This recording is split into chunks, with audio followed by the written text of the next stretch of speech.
मोहम्मद नवाज सुखेरा, नवीद अकरम चीमा, मोहसिन नकवी या आहद चीमा पंजाब का निगरान वजीर आला कौन? इलेक्शन कमीशन आज फैसला सुनाएगा। चीफ इलेक्शन कमिश्नर की सरबराही में इजलास अब से कुछ देर बाद होगा। इजलास में चारों मेंबरान और सेक्रेटरी इलेक्शन कमीशन शरीक होंगे। पार्लिमानी कमेटी के निगरान वजीर आला के लिए तजवीज़ करदा नामों पर भी गौर होगा।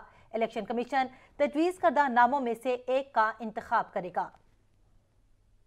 सबसे बड़े सूबे का निगरान वजीर आला कौन होगा? अहम तरीन फैसला अब चंद ही घंटों का मेहमान है। चीफ इलेक्शन कमिश्नर की जेर सदारत अहम तरीन इजलास आज होगा। हुकूमत और अपोजिशन की जानिब से दिए गए 4 नामों में से किसी एक का इंतखाब होगा। हुकूमत इत्तेहाद की जानिब से अहमद नवाज सुखेरा और नवीद अकरम चीमा के नाम सामने आए हैं। अपोजिशन मोहसिन नकवी, आहद चीमा के नामों पर डटी हुई है। पंजाब में सियासी क़यादत निगरान वजीर आला के लिए किसी एक नाम पर मुत्तफिक न हो सकी थी, जिसके बाद आइन के तहत मामला इलेक्शन कमीशन के पास आया था। अहमद नवाज सुखेरा, नवीद अकरम चीमा, मोहसिन नकवी या आहद चीमा पंजाब का निगरान वजीर आला कौन? इलेक्शन कमीशन आज फैसला सुनाएगा। Chief election commissioner Sikandar Sultan राजा की जेर सदारत ताहम इजलास आज होगा। इसी हवाले से मजीद तफसीलात सज्जाद काज़मी से जानते हैं, जो इस वक्त हमारे साथ मौजूद हैं। सज्जाद, कब तक होने जा रहा है इजलास? कौन से अहम फैसले होने जा रहे हैं? बिल्कुल ऐसी इलेक्शन कमीशन में अहम मुशावरती इजलास 6 बजे होना था, जो कि अब तक शुरू नहीं हुआ।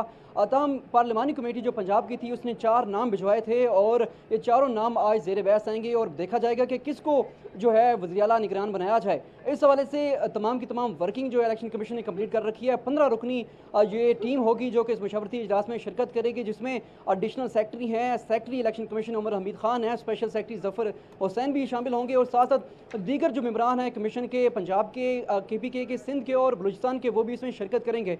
तमाम के तमाम मेंबरान अंदर मौजूद हैं। चीफ इलेक्शन कमिश्नर भी मौजूद हैं। तमाम इजलास थोड़ी ही देर में शुरू होने वाला है और इस हवाले से तमाम की तमाम तैयारियां जो हैं वो कर ली गई हैं। जो 2 नाम अपोजिशन की तरफ से भिजवाए गए थे वो भी जेर बहस आएंगे और हुकूमत की तरफ से जो 2 भिजवाए गए थे वो भी जेर बहस आएंगे। इस हवाले से इलेक्शन कमीशन में कि जो सेक्रेटरी हैं वो ब्रीफ करेंगे शुरा को और बताएंगे कि तमाम के तमाम जो नाम जेर बहस आएंगे उनकी हवाले से प्रोफाइल उनकी क्या रही, उनका कैरियर क्या रहा, उस वजह से ब्रीफिंग दी जाएगी। उसके बाद इलेक्शन कमीशन एक नाम का जो है वो उसको डिसाइड करेगा और 10:30 बजे तक का जो टाइम है इलेक्शन कमीशन के पास, उस वक्त तक उसने एक फाइनलाइज करना है एक नाम और उसके हवाले से बाकायदा वो जो मरासला है वो गवर्नर को दोबारा अरसाल किया जाएगा और उसके साथ साथ यही मरासला सदर पाकिस्तान, वज़ीर-ए-आज़म पाकिस्तान और जो गवर्नर है उनको भेजा जाएगा, जिसके बाद चीफ सेक्रेटरी जो है पंजाब के वो इस हवाले से नोटिफाई करेंगे।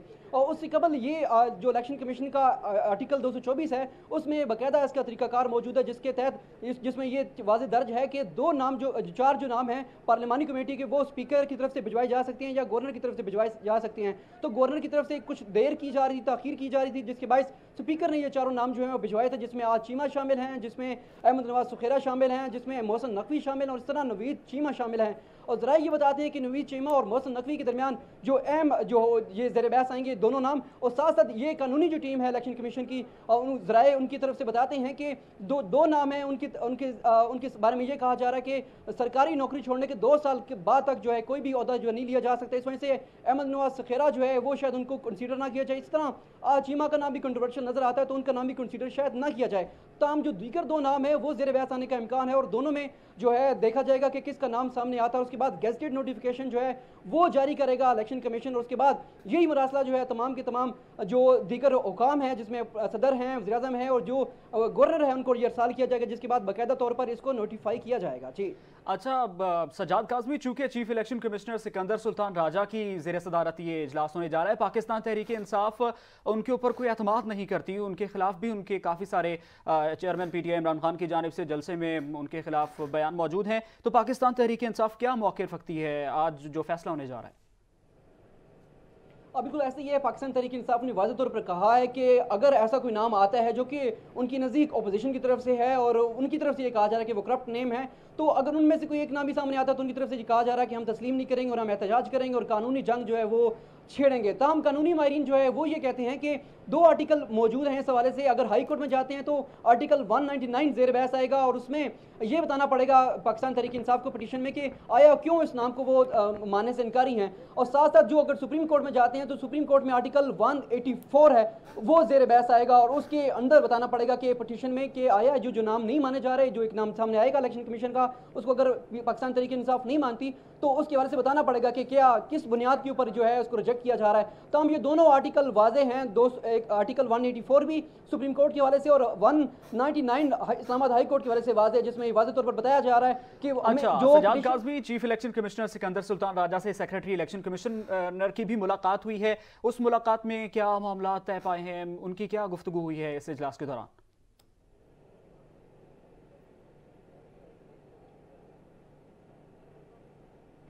सज्जाद काज़मी, क्या आप हमें सुन पा रहे हैं? सज्जाद, मैं ये पूछ रहा हूं कि chief election commissioner Sikandar Sultan Raja से सेक्रेटरी इलेक्शन कमिश्नर की मुलाकात हुई है, क्या गुफ्तगू हुई है उनकी इस मुलाकात के दौरान? अब देखिए, बिल्कुल ऐसा ही है। आज पूरा दिन दो मुख्तलिफ वक्त में जो है यहाँ पर चक्कर लगाया गया चीफ इलेक्शन कमिश्नर की तरफ से। एक दिन 12 बजे यहाँ पर पहुंचे और सेक्रेटरी से उनकी मुलाकात हुई और तमाम के तमाम जो कानूनी नुकात हैं वो डिस्कस किए गए। चारों नाम ज़ेर बहस आए, उस हवाले से सेक्रेटरी की तरफ से उनको ब्रीफ किया गया। सेक्रेटरी उमर हमीद खान की तरफ से उनको ब्रीफिंग दी गई कि ये चारों नाम हैं और दोनों जो इस हवाले से क्या क्या कानूनी टीम है वो क्या क्या मशवरत उसके साथ जो की गई वो भी ज़ेर बहस आई। और ये बताया गया कि इन चारों नामों के हवाले से जो प्रोफाइल है वो तैयार की जा रही है और आज यानी कि थोड़ी देर बाद जो इजलास होने जा रहा है उसमें ये ज़ेर बहस आएगा कि आया इनकी प्रोफाइल कैसी है और किसको कंसीडर किया जा सकता है और किस बुनियाद पे किया जा सकता है। जी बहुत शुक्रिया सज्जाद काज़मी अपडेट करने के लिए। पीटीआई रहनुमाओं ने इलेक्शन कमीशन के फैसले से पहले ही एतराजात उठा दिए। असद उमर कहते हैं फ्रंटमैन को वज़ीर आला बनाने से बेहतर है पर्दा उठा दें। हसन खाबर ने कहा कि चीफ इलेक्शन कमिश्नर को आइन के तहत इनका हल्फ याद रहना चाहिए। रहनुमा तहरीक इंसाफ असद उमर का कहना था कि इम्पोर्टेड के फ्रंटमैन को निगरान वज़ीर आला बनाने से बेहतर है पर्दा उठा दें। पीटीआई रहनुमा असद उमर की जानिब से अपोजिशन की जानिब से निगरान वजीर आला पंजाब के लिए दिए नामों पर तंजिया ट्वीट पर विफाकी वजीर एहसन इकबाल ने रद्द अमल देते हुए कहा कि अपनी नालायकी पर पर्दा ना डालें। आपकी जमात ने चुन चुन कर इन अफराद को चुनाव जो निगरान की अहलियत ही पूरी नहीं करते थे, इसमें किसी और का क्या लेना देना है। सिलेक्शन से पंजाब इलेक्शन का कब्रिस्तान बन जाएगा। सरबराह अवामी मुस्लिम लीग शेख रशीद ने इलेक्शन कमीशन को खबरदार कर दिया।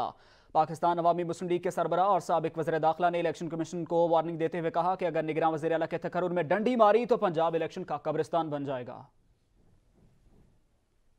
केपीके में निगरान सेटअप मुकम्मल करने पर सलाह मशवरे जारी हैं। वज़रा के लिए साबिक पुलिस सरबराह अख्तर अली शाह, इफ्तिखार महमद के नाम पर गौर किया जा रहा है।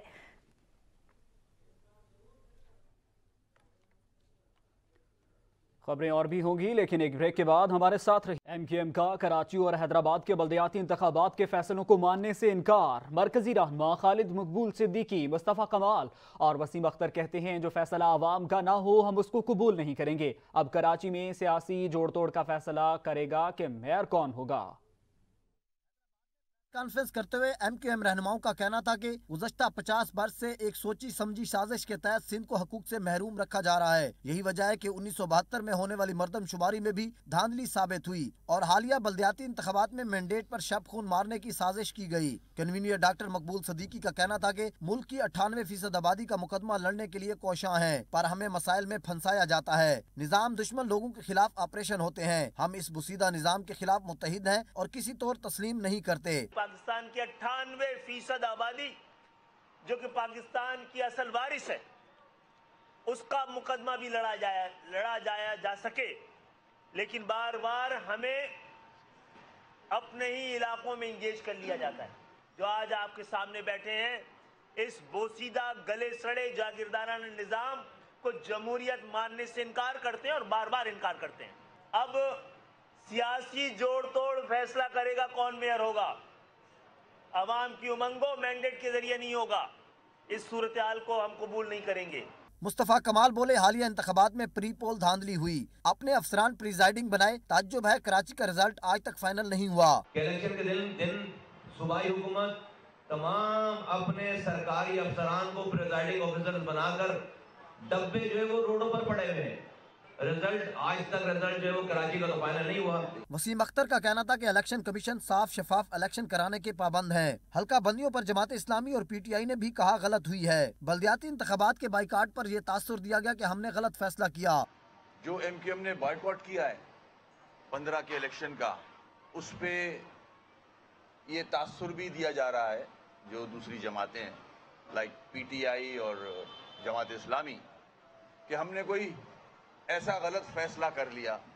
दोनों जमातों के साथ हमारी इंगेजमेंट रही है और उन्होंने एक्सेप्ट किया है कि हाँ, हल्का बंदियां गलत हो रही हैं, हल्का बंदियों में फ्लॉज हैं। इसी तरह पीटीआई, हमने बहुत कोशिश की कि हम एक प्लेटफॉर्म पे इस केस को लड़ें। उनका कहना था कि हमने क़याम पाकिस्तान से अब तक कुर्बानियां ही दी हैं। हम इस बुसीदा निजाम के खिलाफ मुत्तहिद हैं। अब कराची में सियासी जोड़ तोड़ फैसला करेगा कि मेयर कौन होगा। चाहते हैं कराची में जिसका मैंडेट हो उसको तस्लीम किया जाए। अमीर जमात इस्लामी कराची हाफिज नईमुर रहमान कहते हैं शहर की तरक्की के लिए हतमी राय पैदा करने की ज़रूरत है। चाहते हैं कराची की तरक्की के लिए सब मिलकर काम करें। नून लीग के दोस्तों से हमारे अच्छे ताल्लुकात हैं। कराची के बुनियादी मसाइल को हल करने की कोशिश नहीं की जा रही। नून लीग सिंध के सदर शाह मोहम्मद शाह ने जमात इस्लामी की इंतखाबी मुहिम को सराहा। कहते हैं बल्दियाती इंतखाबात में बड़ी कामयाबी हासिल की है कि जो इलेक्शन के नतीजे आए हैं और जो आ रहे हैं और जो नतीजा अभी 25 तारीख को इलेक्शन कमीशन के पास भी कुछ यूसीज का है, तो हमारा ख्याल ये है कि इस मौके पर बजाय इसके कि हम बराह रास्त इस पर आ जाएं कि इसके साथ जाएं उसके साथ जाएं, ये शहर कराची इस वक्त मुतहम्मिल नहीं हो सकता बहुत ज़्यादा तकसीम का। किसी को सीखना है तो जमा इस्लाम से ऑर्गेनाइजेशन सीखे। तो मैं अर्ज़ ये कर रहा हूँ कि इन्होंने जो रिज़ल्ट दी है, जितना मैं अददी तादाद में ये तो लेकर इन्होंने बड़ी अच्छी रिजल्ट दी है। उस रिजल्ट पर इनको मुबारकबाद देता हूँ। इमरान नियाजी एक सियासी इंतशार है जो आए दिन मुल्की इदारों और सियासी क़यादत को मुतज़ाद बनाने की कोशिश कर रहा है। वज़ीर बल्दियात सिंध नासिर हुसैन शाह कहते हैं इमरान सियासत के नाम पर तखरीब कारी कर रहा है। वो मुल्क के असासे सलामती और मईशत के लिए नुकसानदेह है।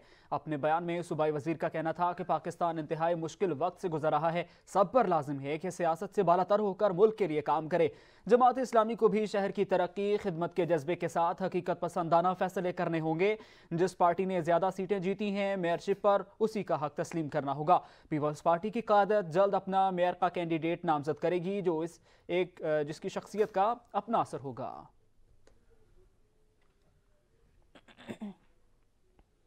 वजीराबाद में तहरीक इंसाफ के चेयरमैन इमरान खान पर फायरिंग केस की तहकीकात करने वाली JIT में फिर तब्दीली। महकमा दाखिला पंजाब ने तमाम अरकान को तब्दील कर दिया।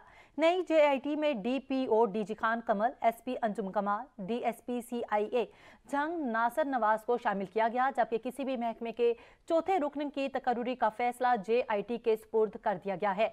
नए अरकान की तकर्रुरी के नोटिफिकेशन पर 14 जनवरी की तारीख दर्ज की गई है। साबिक मेंबरान ने JIT सरबराह गुलाम महमूद डोगर की तफ्तीश और तरीक़ाकार पर एतराज़ात करते हुए उन पर सियासी बुनियादों पर तफ्तीश करने के इल्ज़ामात भी आयद किए हैं। दूसरी जानिब फायरिंग करने वाले मरकजी मुल्जिम नवीद के वकील मियां दाऊद ने भी नई JIT पर अदम एतमाद का इजहार किया है।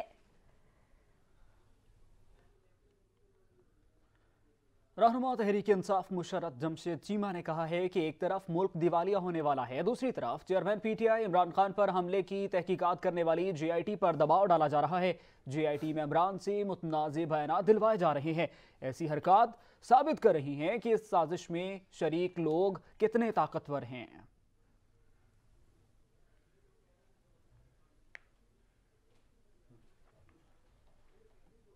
वज़ीर इत्तलात मरियम औरंगज़ेब ने कहा है कि साकिब निसार के सादिक और अमीन ने खैराती फंड हाउसिंग सोसाइटी में लगाए और एतराफ़ किया कि शौकत खानम के $30 लाख हाउसिंग मंसूबे में लगाए गए हैं। दूसरों पर चोरी का इल्ज़ाम और खुद खैरात के पैसों की चोरी का एतराफ़। लाखों डॉलर का खैराती पैसा लगाते हुए बोर्ड से मंजूरी भी ना ली गई। अवाम ने ज़कात के पैसे शौकत खानम के लिए दिए थे, निजी सोसाइटी के लिए नहीं। झूठा फ्रॉडिया और ज़कात चोर कहता है कि तोशा खाना में चोरी की तो क्या हुआ, रियासत के 190 मिलियन पाउंड खा गया तो क्या हुआ, सिर्फ 5 कैरेट का हीरा ही तो लिया। इमरान खान जीने चोर कहते हैं। बरतानिया में भी किसी अदालत ने उन पर इल्ज़ाम साबित ना किया और ख़ुद इमरान खान इसीलिए किसी भी अदालत में पेश नहीं होते, क्योंकि अगर वो पेश हुए तो तमाम किए हुए जराइम का एतराफ़ करना पड़ेगा। वफाकी वज़ीर दाखिला राना सनाउल्लाह ने कहा है कि मरियम नवाज का पाकिस्तान वापसी का प्रोग्राम कुछ तब्दील हुआ है। मरियम नवाज 27 जनवरी को लंदन से दुबई जाएंगी और दुबई से 28 जनवरी को पाकिस्तान पहुंचेंगी। पीर अमीनुल हसनात टिकट ना मिलने के बाद गैर फाल हो गए थे। पीडीएम के तर्जुमान हाफिज हमदुल्ला ने कहा है कि मौशी हालात ठीक ना हुए तो इलेक्शन 6 माह ताखीर हो सकती है। जनरल इलेक्शन अक्टूबर 2023 में होंगे। इमरान खान ने मुल्क को मौशी तौर पर खोखला किया। इमरान खान ने जाते जाते पाकिस्तान के हाथ पांव मौशी तौर पर बांध कर छोड़े। आइन और असेंबलियों को तोड़ना आमरों का काम है। पनामा को बहाना बनाकर नवाज शरीफ को नाअहल करके नया सियासी इंतशार पैदा किया गया और पीटीआई को बाजोरे बाजू मुसल्लत किया गया था। पीडीएम ने तहरीके अदम एतमाद के जरिए मुसल्लत करता हुकूमत का खात्मा किया।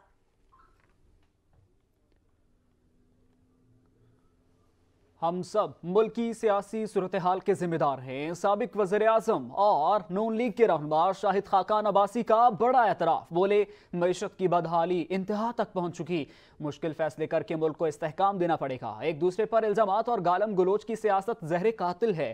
फौज का आज भी मुल्क में अमल दखल है, इसे कंट्रोल करने की जरूरत है। आज जो सियासी निज़ाम है उसके अंदर ये कैपेसिटी नहीं है बदकिस्मती से कि वो इन मामलात को हल कर सके। आज की सियासत इंतकाम और दुश्मनी की सियासत बन गई है। अवाम के मसाइल एक तरफ रह गए हैं, पाकिस्तान की मुश्किलात एक तरफ रह गई हैं। आज सियासत एक दूसरे को गाली देने का नाम है, इल्ज़ामात लगाने का नाम है, एक दूसरे की बेइज्जती करने की कोशिश करने का नाम है। ये सियासत पाकिस्तान के मसाइल हल नहीं कर सकती। तो आज ज़रूरत ये है कि कोई ऐसा गैर जमाती नॉन पार्टीजन फोरम हो जहाँ पर पाकिस्तान के मसाइल और उनके हल की बात की जा सके। तो यही हम सब दोस्तों की कोशिश है कि इब्तदा लश्करी निसानी साहब की दावत पर कोयटा से हुई, बलूचिस्तान से हुई, इसके बाद तमाम दूसरे सूबों में और दीगर जो फोरम्स हैं उन पर हमारी कोशिश है कि जाकर और कम से कम पाकिस्तान के मसाइल उनका हल जो है वो अवाम के सामने रखा जाए। साबिक वजीर खजाना मिफ्ताह इस्माइल ने मसाइल के हल के लिए सियासी इस्तेहकाम को नागुज़ीर करार दे दिया। बोले पाकिस्तान का कर्ज बढ़कर 51,000 अरब तक पहुंच गया। हुकूमत की जानिब से फैसले ना करने से मेशत को नुकसान पहुंचा। हुकूमत ने 4 माह ताखीर से IMF से बात की। रवां साल पाकिस्तान को 21 अरब डॉलर वापस करना है। अब वक्त आ गया है कि लोगों को हकूक दिए जाए। और पिछले 20 सालों में हमने ये देखा है कि पाकिस्तान में कर्ज जो है वो बढ़ता जा रहा है। यहाँ तक कि अब 51,000 अरब रुपया कर्ज हो चुका है पाकिस्तानियों के ऊपर। और हमने ये भी देखा कि पाकिस्तान के ऊपर बैरूनी मुल्क का जो कर्जा है वो भी 25,000 अरब रुपया चढ़ गया है। उसके अब जो मसाइल हैं वो ये है कि उसकी वजह से महंगाई दर बढ़ रही है और उसकी वजह से बेरोज़गारी बढ़ रही है। और जब महंगाई और बेरोज़गारी बढ़ेगी और साथ साथ हुकूमत के वसाइल कम होंगे तो जो हुकूमतें तालीम पे खर्च कर सकती थी या करना चाहिए, या जो हुकूमत को सेहत पे खर्च करना चाहिए, वो हुकूमत जो है वो किस भरेगी, बाहर पैसों देगी और वो तालीम पे खर्च नहीं कर सकेगी और सेहत पे खर्च नहीं कर सकेगी। ऑलरेडी पाकिस्तान में आधे बच्चे जो स्कूल जा सकते हैं, जिनकी स्कूल जाने की उम्र है 16 साल की या उससे कम, वो स्कूल में नहीं हैं। और जो बच्चे स्कूल में हैं वो भी फेल हो रहे हैं। और पाकिस्तान के अंदर इस वक्त 80% बच्चे जो हैं वो मेल नरिश्ड हैं। तो यहाँ पर अब गुंजाइश नहीं है कि हम यहाँ पर और हमारे लोगों के पेट काटें और बाहर किस्तें भरें। तो हमको कोई ना कोई नया तरीका निकालना पड़ेगा। वफाकी वजीर मियाँ जावेद लतीफ़ ने कहा है कि पंजाब और खैबर पख्तूनख्वा के इलेक्शन की तारीख के बाद नवाज शरीफ वापसी की तारीख देंगे। नवाज शरीफ ने रियासत के लिए बहुत कुर्बानियाँ दी, ये काफ़ी नहीं होगा। नवाज शरीफ को बेगुनाह करार देकर पाकिस्तान लाया जाए। सजा देने वालों को इबरत का निशान बनाकर नवाज शरीफ को वापस लाना होगा। मुस्लिम लीग नून के रहनुमा लश्करी रईसानी ने कहा है कि बलूचिस्तान के मसाइल का हल मुज़ाकरात से किया जाए। हुकूमत गवादर में अमन की फ़ज़ा को कायम रखने में किरदार अदा करे। हुकूमत बलूचिस्तान के हवाले से बातचीत की फ़ज़ा बनाएं। अभी वक्त हुआ एक ब्रेक का, हमारे साथ रहिए। स्वीडन में कुरान पाक की बेहुरमती के खिलाफ पाकिस्तानी सियासतदान भी शदीद गम और गुस्से में मुब्तला। जिन्होंने फेल को नाकाबिले कबूल अमल करार दे दिया। तफसीलात इस रिपोर्ट में। कुरान करीम का एहतराम हर मुसलमान के ईमान का हिस्सा। स्वीडन में कुरान पाक की बेहुरमती के खिलाफ पाकिस्तानी सियासतदान यकजबान हो गए। स्वीडिश हुकाम को गम और गुस्से से आगाह कर दिया। वज़ीर आज़म शहबाज शरीफ ने स्वीडन में कुरान पाक की बेहरुमती के घिनौने फेल की पुरजोर मजम्मत करते हुए इसे नाकाबिल कबूल इकदाम करार दिया। ट्विटर पर वज़ीर आज़म शहबाज शरीफ ने लिखा, आज़ादी इजहार के लिबादे को दुनिया भर के 1.5 अरब मुसलमानों के मजहबी जज्बात को मजरूह करने के लिए इस्तेमाल नहीं किया जा सकता। ये इकदाम नाकाबिल कबूल है। चेयरमैन तहरीक इंसाफ इमरान खान ने भी कुरान पाक की बेहरुमती के घिनौने फेल की पुरजोर मजम्मत की है। ट्विटर पर उनका कहना था कि इस्लामोफोबिक कार्रवाइयाँ आज़ादी इजहार नहीं। UNO ने इस्लामोफोबिया से निपटने के लिए आलमी दिन पर तारीखी करारदाद मंजूर की थी। वज़ीर आला पंजाब चौधरी परवेज इलाही की जानिब से स्वीडन में कुरान पाक की बेहरुमती के घिनौने वाक़ये की शदीद मजम्मत की गई। अपने मुज़म्मती बयान में वज़ीर आला पंजाब का कहना था, कुरान करीम का एहतराम हर मुसलमान के ईमान का हिस्सा है। आज़ादी इजहार की आड़ में ऐसा वाक़या हरगिज़ बर्दाश्त कबूल नहीं किया जा सकता। मुल्क भर में आटे का बहरान जारी है। पेशावर में 20 किलो आटे का थैला 2900 रुपए हो गया। खैबर पख्तूनख्वा के सूबाई दारुल हुकूमत पेशावर में आटे की कीमतों में एक बार फिर इजाफा हो गया। फाइन आटे का 20 किलो थैला 2900 रुपए का हो गया है। 20 किलो मिक्स आटे के थैले की कीमत में भी 200 रुपए इजाफा हो गया। नई कीमत 2700 रुपए मुकर्रर हो गई है।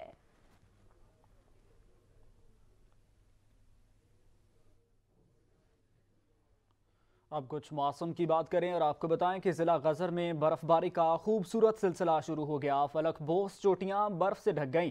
गजर के भलाई इलाके यासीन और फंडर और अशकुमन में अब तक 1.5 फीट तक बर्फ पड़ चुकी है। आसमान से बरसते सफेद मोतियों ने वादी का हुस्न दोबाला कर दिया। बर्फबारी के सबब सर्दी की शिद्दत में इजाफा हो गया।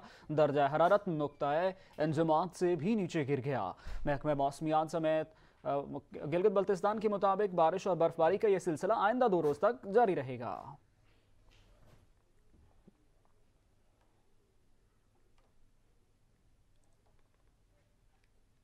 न्यूज़ स्टूडियो से अब तक के लिए इतना ही। मजीद किसी भी खबर से बाखबर रहने के लिए देखते रहिए सच न्यूज़।